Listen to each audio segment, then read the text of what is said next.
Olá pessoal, tudo bem com vocês? Aqui é a professora Gisele do canal Gisele Naves. Nas últimas semanas eu publiquei a resolução de cada uma das questões de Química que apareceram no vestibular de Medicina do segundo semestre de 2025 da Universidade Municipal de São Caetano do Sul. Nesse vídeo você vai assistir as questões agrupadas, as 4 questões que apareceram nessa prova. E, diferente dos outros vídeos que eu apresento a resolução e apresento a resposta para vocês, nesse vídeo eu vou fazer para vocês um comentário meu sobre a prova. A questão número 1 nos trouxe o seguinte enunciado. Os elementos níquel e cobre são vizinhos na classificação periódica, tendo massa semelhante e algumas propriedades atômicas parecidas. O próprio nome níquel origina-se do mineral niquelina, arseneto de níquel, segundo NiAs, cuja coloração lembra o cobre metálico. Como exploradores suecos coletavam esse mineral, mas não conseguiam extrair cobre dele, nomearam-no com o termo sueco Kupfernickel. Eu li do jeito que deu aqui, referindo-se a uma maldição do cobre, como se fosse um mineral amaldiçoado. Letra A. Escreva o número atômico do arsênio. E ainda na A, quantos elétrons esse elemento possui na camada de valência? Moçada, aqui o aluno precisa consultar a tabela periódica para poder responder o item A.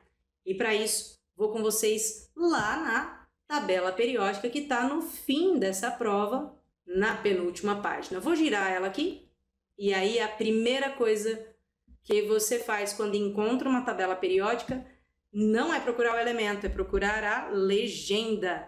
Então, vou marcar aqui. Essa é a primeira coisa que você olha, a legenda. O número atômico fica colocado em cima. Então, vamos dar uma olhada no número atômico do elemento que estamos procurando. Estamos procurando o arsênio, olha ele aqui. E o número atômico do arsênio é 33. E ainda nessa pergunta, quantos elétrons ele tem na camada de valência. Então, a gente vai ter que fazer distribuição eletrônica. Mas, ó, descoberto o arsênio, o número atômico fica em cima do símbolo, AS é o símbolo. Vamos voltar na nossa questão. Eu preciso girar a página e pronto. O número atômico do arsênio, bom, eu responderia uma resposta não direto, 33. Eu responderia, o número atômico do arsênio é 33. De forma resumida, Z igual a 33. Ainda no item A, quantos elétrons esse elemento possui na camada de valência? Eu faria a distribuição eletrônica de 33 elétrons.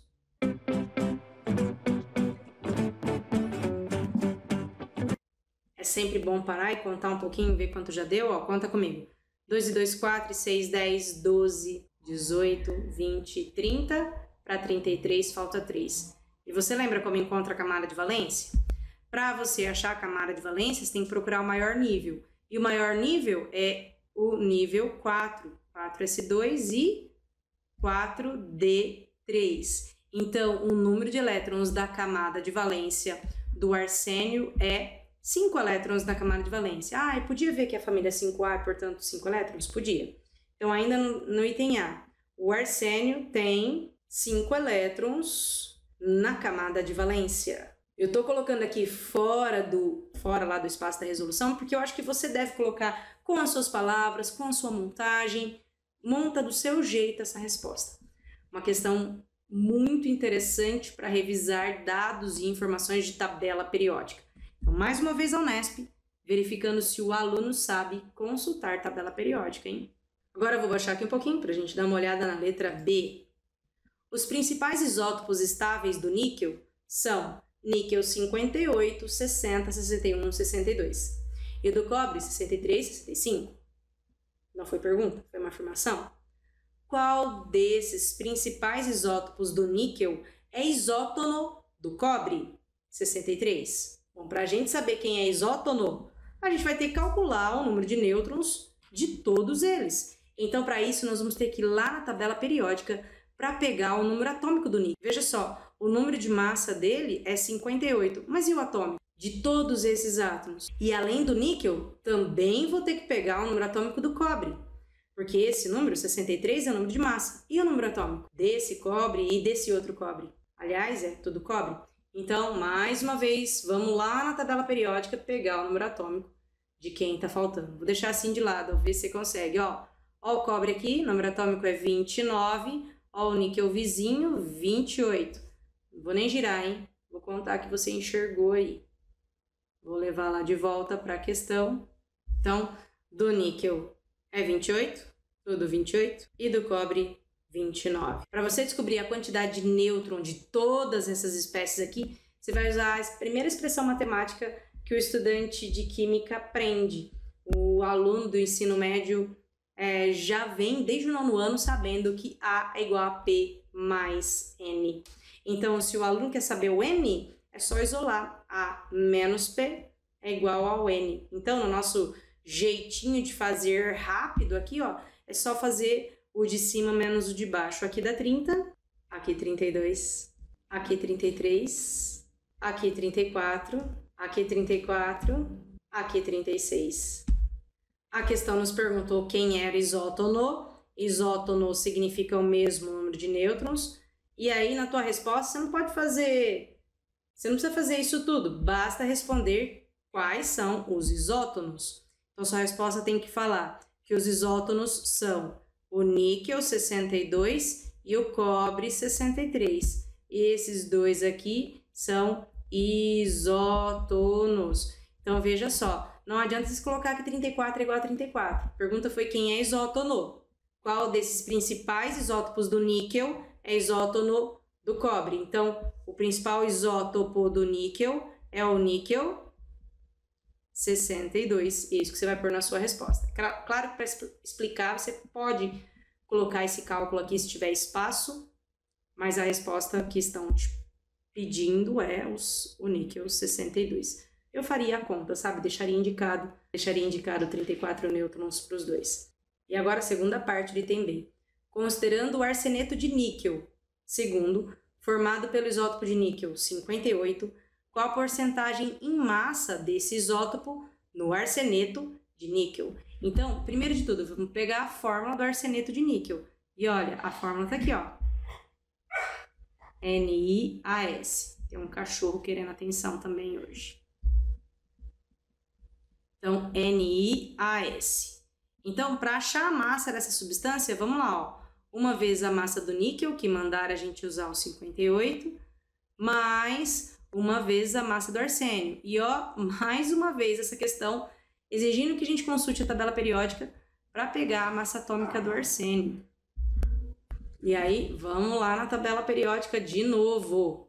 Agora eu vou girar essa tabela periódica para a gente ver onde é que fica a massa atômica, ó. Debaixo do nome vem escrita a massa atômica. Do arsênio, a massa atômica 74,9. Eu vou usar 75 nos cálculos e vou obter uma resposta aproximada. Vou fazer então aqui 1 vezes 75. Então, o nosso cálculo vai ficar 58 mais 75. E vamos chegar em 133. 133 é tudo que a gente tem. 100%. E aí, para a gente responder a pergunta, vamos só ver de quem perguntou. Qual a porcentagem em massa desse isótopo? Qual isótopo? Ó, considere o arseneto de níquel, formado pelo isótopo de níquel 58. Qual a porcentagem em massa desse isótopo? Do níquel, 58. Então, 133 dá 100%. O 58 dá quantos por cento? Então, nós vamos chegar aqui 113, que multiplica x, é igual a 58, que multiplica 100.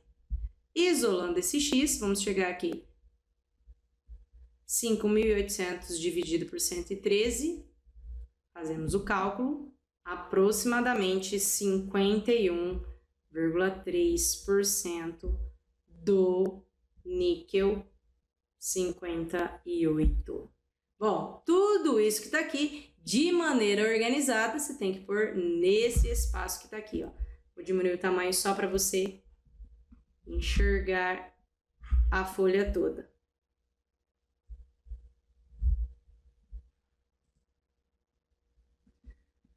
Eu não consegui diminuir e deixar a folha toda, mas ó, só para você ter uma noção do tamanho do espaço. Mas é claro que na hora que você for montar a resposta, você vai fazer com uma letra mais curtinha, mais organizadinha, que na mesa digitalizadora a letra não fica tão boa como no papel.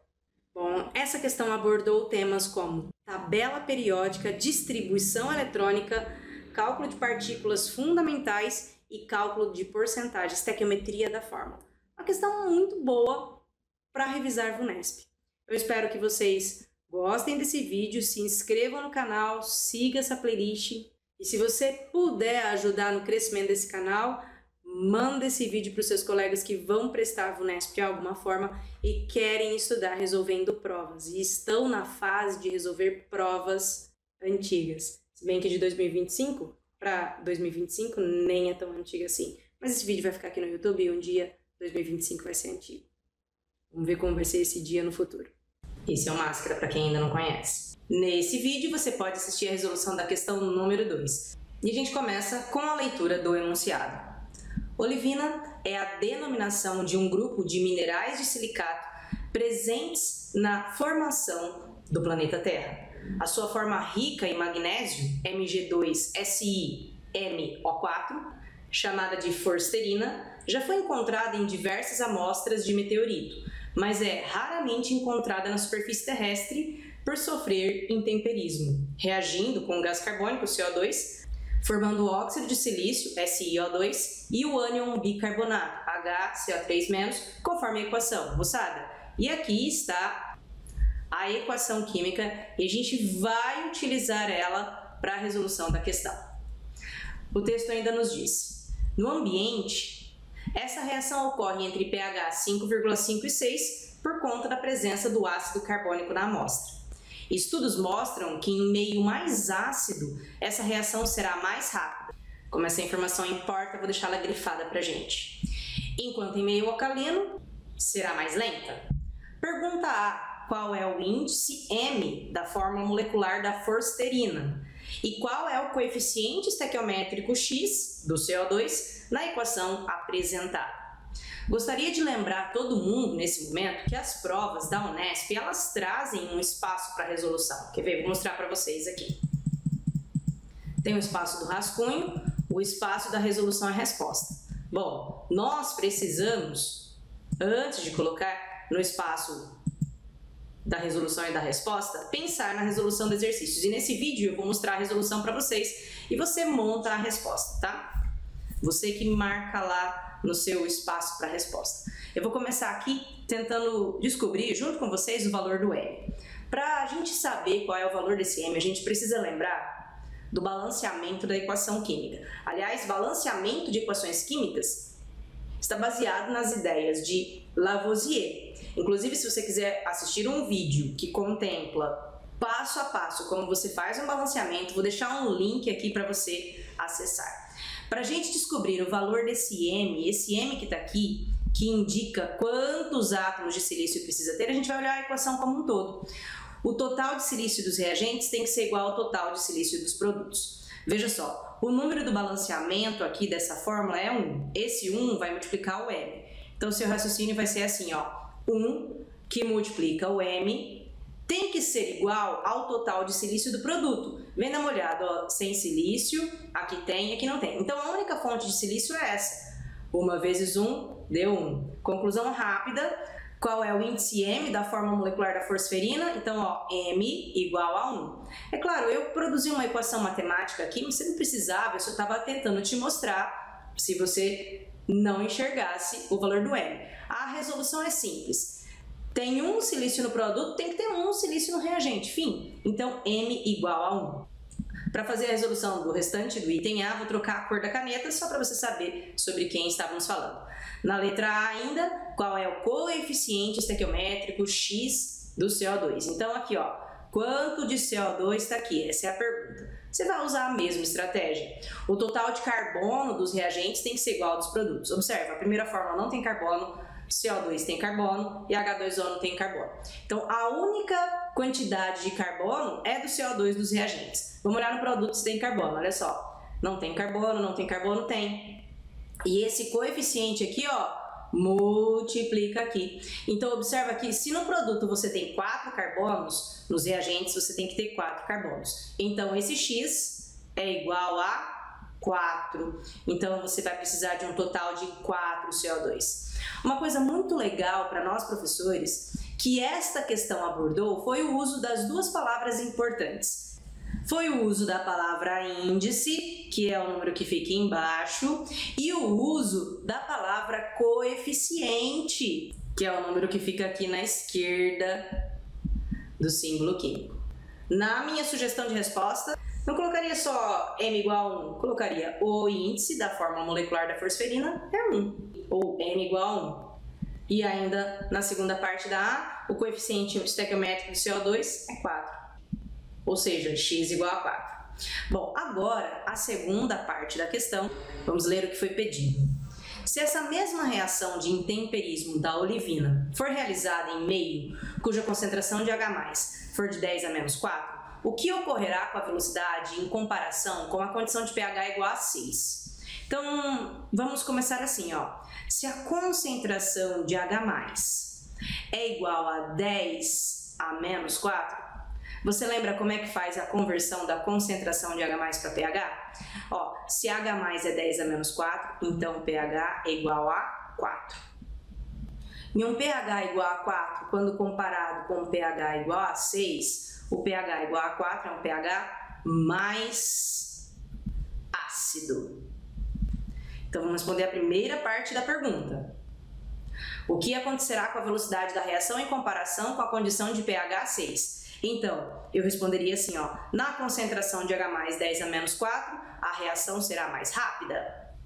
E a gente tem pista no texto para perceber isso. Daqui, ó, até grifei, ó, em meio mais ácido, essa reação será mais rápida. pH 4 é mais ácido que o pH 6, lembra? Os pHs ácidos são pHs menores que o 7. Quanto mais para baixo na escala de pH, mais ácido a substância é. Então 4 é mais ácido que 6. Então a reação será mais rápida. Respondida a primeira parte do item B, vamos para a segunda parte do item B. Qual será o pH do meio com concentração de H+ igual a 10 a menos 4? A gente já respondeu isso, né? Quando a concentração de H+ é igual a 10 a menos 4, o pH é 4. Então, o item B tinha duas perguntas, mas elas estavam relacionadas. Uma questão bem legal de praticar, bem legal de treinar, eu espero que ela seja útil nas suas revisões para as provas do final do ano de 2025. Espero que você tenha gostado dessa resolução. Você assiste a questão número 3 e o enunciado nos trouxe: colecalciferol é o nome da molécula conhecida popularmente como vitamina D3, fundamental para o funcionamento do organismo humano e produzida a partir da incidência de radiação solar na pele. Soluções de colecalciferol em óleo vegetal são vendidas comercialmente como suplementos de vitamina D3, com dose diária recomendada de 0,25 ml da solução, que fornece 50 microgramas de vitamina D3. E você tem aqui na direita a molécula inteira do colecalciferol. E a pergunta A é: qual é o valor de X na imagem, considerando que o carbono segue a regra do octeto? E ainda na A, quantas ligações duplas entre dois átomos de carbono existem na molécula? Para responder a primeira parte, qual é o valor de X, vem dar uma olhada aqui. Olha, a gente sabe que o carbono precisa fazer 4 ligações. Ele já fez uma dupla com outro carbono que está aqui, recebendo a dupla. E esse carbono, por fazer 4 ligações e já gastou 2 ligações com outro carbono, sobra para ter 2 hidrogênios. Então, esse X que está aqui é igual a 2. Então, você anota lá, X igual a 2 na sua resposta. Aqui não cabe explicar, só a pergunta foi seca, considere a regra do octeto, qual é o valor de X? X igual a 2. E agora, ainda no item A pergunta: quantas ligações duplas entre dois átomos de carbono existem na molécula? Então, vamos procurar as duplas, ó. Aqui tem um carbono, aqui tem outro carbono, então uma dupla. Aqui tem um carbono, aqui tem outro carbono, ó, segunda dupla. Aqui é um carbono e aqui também é um carbono, terceira dupla. Então, quantas ligações duplas entre átomos de carbono? Quantas? 3 ligações duplas entre átomos de carbono. Feito item A, partiu item B. Calcule a concentração em grama por litro da solução comercial de vitamina D3. E ainda, com base na polaridade da molécula, colecalciferol, justifique o motivo pelo qual a forma de comercialização dessa vitamina dá-se em solução oleosa e não em solução aquosa. Dividindo a resolução, então, vamos começar calculando a concentração em grama por litro. A concentração em grama por litro, ela é dada por essa fórmula aqui, ó, M1/V. Então, a gente tem que procurar a massa do soluto, que é essa aqui, ó, 50 microgramas. Só que como está pedindo para a gente achar a concentração em gramas por litro, vamos passar essa massa que está em microgramas para gramas. Para isso, é só fazer vezes 10 a menos 6 que você passou para gramas.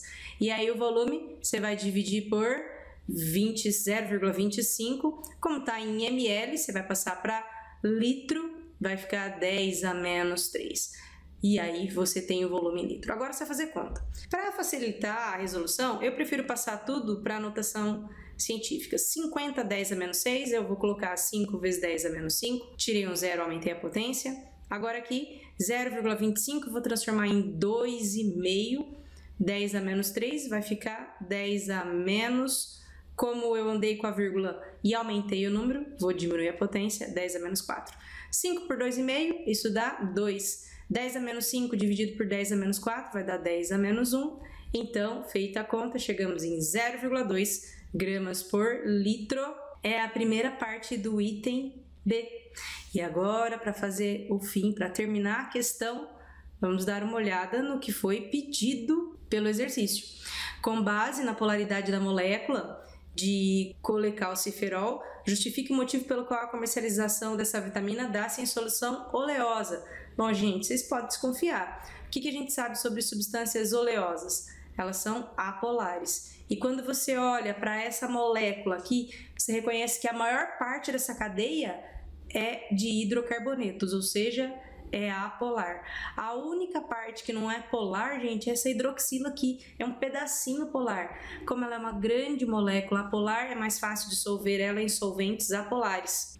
Então, para comercializar essa substância, é mais fácil dissolver em moléculas oleosas, porque o óleo é apolar e essa molécula também é apolar. Então, você coloca em solução oleosa para dissolver completamente o colecalciferol, porque nós sabemos que substâncias apolares dissolvem melhor em substâncias apolares.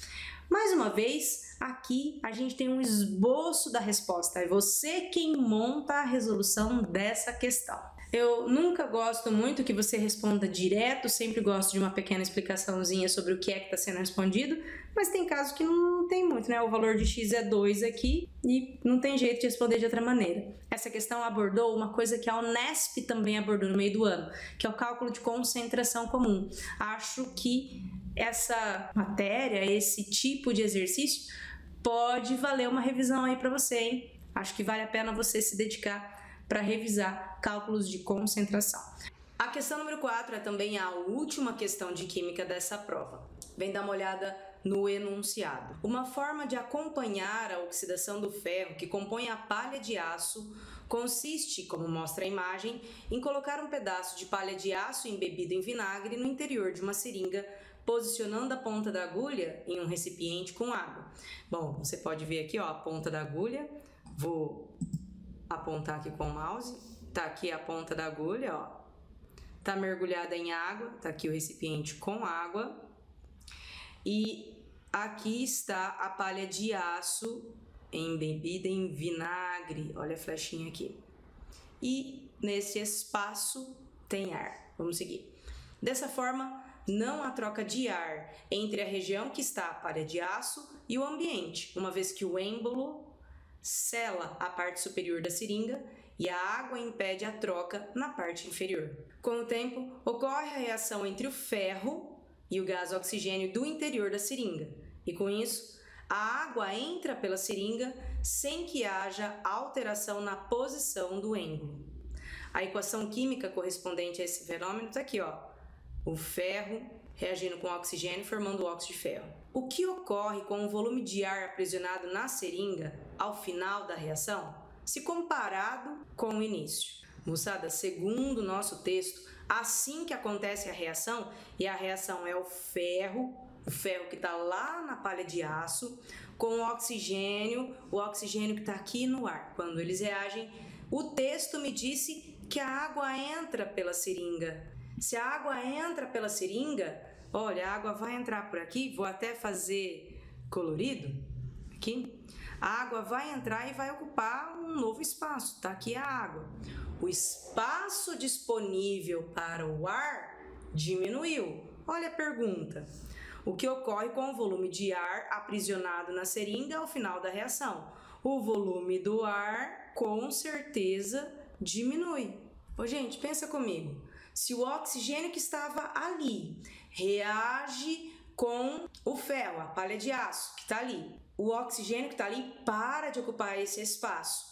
E aí a água acaba entrando. Na hora que a água entra, o espaço disponível para o ar diminuiu. Olha no desenho. Se o espaço disponível para o ar diminuiu, quer dizer que o volume diminuiu. Lembra que volume para gás é o espaço disponível, certo? Então, o volume de ar aprisionado no final diminui. Ainda no item A foi perguntado se a seringa com os mesmos materiais em seu interior fosse totalmente selada nas duas extremidades, em vez de ser mergulhada em água, a pressão em seu interior no final da reação seria maior, menor ou igual à pressão inicial. Ô, gente, aqui, olha, a questão talvez nos induziu a pensar alguma coisa, mas vamos pensar direitinho. Agora a água não vai subir, porque segundo o enunciado, tá vedado. Só que olha, se o oxigênio que tá ali naquele ar vai reagir com a esponja, ele vai deixar de estar ali. Então, nesse espaço, mantém o espaço disponível, porque agora a água não sobe, né? O espaço ainda é o mesmo. Se o espaço ainda é o mesmo, mas eu tenho menos moléculas, porque parte das moléculas de oxigênio reagiram com a esponja. Então, se eu tenho menos moléculas, eu tenho menos pressão. Então, a pergunta é sobre a pressão, ó. Se os materiais em seu interior for totalmente selada, em vez de mergulhada em água, então a água não sobe. A pressão em seu interior, no final da reação, a pressão será menor. Ô, moçada, e a pressão vai ser menor por qual motivo? Porque tem menos gás, número de moléculas de O2. E por que tem menos moléculas de O2? Porque o O2 reagiu com a esponja. Então, esse item A, ele está fazendo a gente pensar sobre esse espaço que está aqui. Olha, na primeira parte do item A água sobe, o espaço diminui. Espaço diminuiu, volume para gás é espaço, tá lá. Tá lá, diminuiu o tamanho do espaço disponível, diminuiu o volume do gás. Depois perguntam sobre a pressão, sendo que o volume não vai diminuir. Moçada, se tem o mesmo espaço, mas menos moléculas, a pressão é menor. Então, a pressão no interior vai ficar menor. Responda isso. Como tem menor número de moléculas, tem menor pressão gasosa lá dentro. Agora partiu item B. Escreva o agente oxidante da reação e ainda qual é o número de oxidação do ferro no produto. Para resolver esse item B inteiro, eu vou achar o NOx de todo mundo que está aqui. Olha só, eu vou primeiro de tudo copiar a equação inteirinha aqui para ficar mais fácil. Vou fazer isso rapidinho para vocês. Vou abaixar um pouquinho aqui a tela, ocupar o espaço aqui do rascunho para ficar mais livre para eu poder desenhar com vocês todo o NOx de todos os elementos. Se você quer uma aula completa sobre NOx, vou deixar um link aqui para você assistir uma aula que eu fiz para preparar os meus alunos para prestar vestibular da FUVEST e para ter aula de NOx. Então eu expliquei NOx baseado na prova da FUVEST. Se você tiver interesse, vou deixar um link aqui, você acessa e assiste uma aula de NOx. Para resolver essa questão aqui, ela é bem rápida.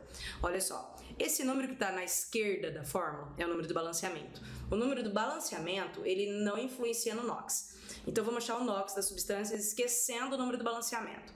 Toda substância simples tem NOx zero. Para quem é meu aluno sabe que eu gosto de circular o NOx dos elementos. Porém, circular um zero fica esquisito, vou colocar um quadrado.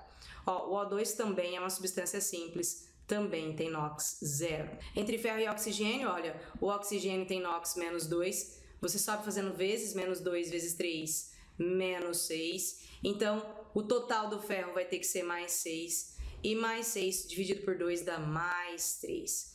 E agora, gente, nós vamos ver quem é que variou o NOx. Veja só, o ferro, ele saiu de 0 para mais 3. Vamos organizar? O ferro sofreu uma oxidação. Tá aqui.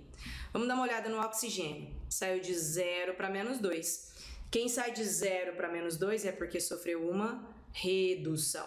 A história do agente sempre é o contrário. Eu espero que vocês se lembrem sempre disso. O agente é sempre o contrário do que rolou. Então, por exemplo, o ferro sofreu oxidação, então ele é o agente redutor. Ele, o ferro metálico. O oxigênio sofreu redução, então ele é o agente oxidante. Então, o agente é sempre o contrário. Por aqui, agente oxidante. É bem importante vocês dominarem esse tema, a gente sempre cai nos vestibulares, toda prova isso aparece. Vale a pena demais você investir tempo de estudo nesse conteúdo. Vou responder a pergunta, ó. Quem é o agente oxidante, moçada? O agente oxidante, ó, tá aqui, ó, é o O2, tá aqui. Qual é o número de oxidação do ferro no produto? O número de oxidação, quer dizer, o NOx do ferro no produto é mais 3. Se você já está acompanhando essa playlist há um tempo, você sabe que para responder essas questões, você precisa vir aqui, ó, no quadro e organizar a resposta que você vai apresentar para o vestibular. O que eu estou fazendo é orientando vocês sobre o que é que tinha que aparecer na sua resposta. A construção como um todo fica para você. Isso daqui, que está aqui, deve aparecer na sua resposta. Na minha sugestão, e eu sempre faço essa sugestão, é que você organize uma resposta plausível. Não coloca direto lá mais 3. Coloca um pedaço, NOx do ferro no produto é mais 3. Sabe? Orientando a resposta. Não uma coisa seca, mais 3. Certo? Para vocês fecharem a resolução dessa prova, então agora eu quero fazer um comentário sobre o que eu achei dessa prova como um todo. Para você que está usando essas questões como simulado, para você treinar, para você praticar e ficar pronto para outras provas, se você está treinando até para o próprio vestibular da Universidade de São Caetano do Sul, se você está treinando para qualquer outra prova da VUNESP, já que essa é uma instituição que faz tantas provas de vestibular, eu considero que essa é uma boa prova para você treinar. Ela não tem um nível muito difícil, mas ela aborda muitos conteúdos. Então você vai perceber, resolvendo essas questões, que quais são os assuntos mais importantes da química considerados por essa banca, neste momento, pelo menos. Não há nenhuma garantia de que isso vai se repetir nas provas que você vai prestar, mas já é um indício para você de quais são os assuntos que estão com uma grande importância para essa banca. Aqui você tinha 4 questões. Cada questão tinha A e B. O A e B, na maioria das questões, tinham 2 perguntas. Então é como se fossem 4 vezes 4 temas. Cada questão tinha 4 temas. Às vezes o B era um tema só, mas tinha 2 coisas para responder. Mas então, pelo menos 10 assuntos foram abordados nessa prova. E é por isso que, na minha concepção, vale demais a pena você estudar para o seu vestibular, resolvendo provas como essa da Unesp. Porque você faz revisão, você olha o que é que você está sabendo ou o quanto você ainda não se lembra de um determinado conteúdo. Então, na minha concepção, vale demais a pena você olhar para uma prova como essa com carinho, com dedicação. Resolver a prova, construir a resposta, gastar esse tempo, sabe? O tempo de construir uma resposta não é assim rapidinho. Então, resolve a questão aqui comigo nesse vídeo, né? Se você acabou de assistir esse vídeo, resolve a prova, beleza, mas aí vai fazer a construção da resposta. Muita gente, na hora que vai construir a resposta, se embanana. Isso é falta de prática. E é por isso que agora é a hora de praticar. A gente está em agosto, dá tempo de você praticar. Senta, escreve, conversa com seus amigos, conversa com seus professores. Espero que você tenha gostado da resolução dessa prova e que ela te ajude nos seus estudos e que ela comece a te direcionar para as provas que você tem interesse. Esse vídeo fica por aqui, vejo vocês nos próximos vídeos e até mais!